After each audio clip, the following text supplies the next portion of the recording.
Who am I speaking with? Lior Arussy with the Strativity Group. And Lior, I loved your presentation, which was Customer Experience 2.0. Give me just the basics. What is the theme of Customer Experience 2.0?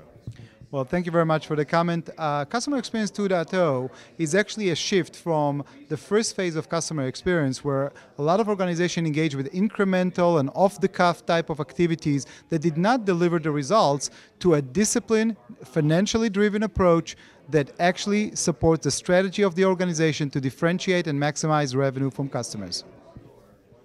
That's good and succinct. Okay, so what are the common problems that you're seeing? I mean, you went through a lot of them. Give me some of the classics. So it starts with the very basics. Many organizations started with customer experience kind of assuming it's a common sense, never bothered to put a proper discipline blueprint that says this is point A, this is point B, this is where we need to go.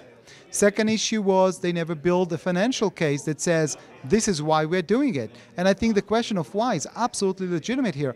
We've made our numbers, why should we change? And I think we need to demonstrate, and often with the organization, is the gap between how much we charge customers today and how much we can charge even from existing customers.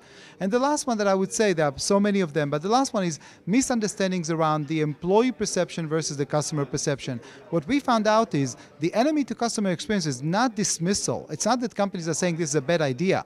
It's mostly because executives and employees believe that they're doing it already. And if you're doing it already, why is it not translated to financial results? So understanding where employees are coming from, what's holding them back, what perceptions they have vis-a-vis the customer experience is going to be absolutely critical to move the needle and actually move the organization toward performance. One of the comments you made is, people make that comment of, hey, customers are still buying from us, why should we complain? But you say, what about all the people you're ignoring or not even paying attention to? And there's, what is the term you use, return on sort of ignorance? Or yeah, so we use the concept of return on nothing, because you're absolutely right. Executives are saying, wait, if I'm that bad, why they're buying from us? Well, you still have a decent product, but it's a commoditized product. You still have a decent service, but it's a commoditized service. They're willing to pay for it, but lesser and lesser fee than ever before. And the challenge that we are giving them is look at the delta between how much you can charge and how much you do charge. And a credit card is a classic example.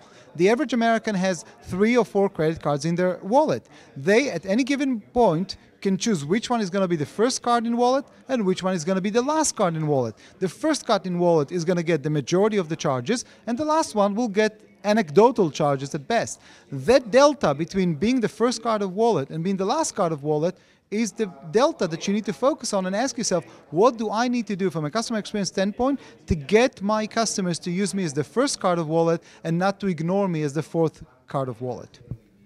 is it just going on and asking questions of customers to determine that? You ask your employees, you ask your customers, and then try to figure out what the difference, or is there something even more complicated than that, or is it just that?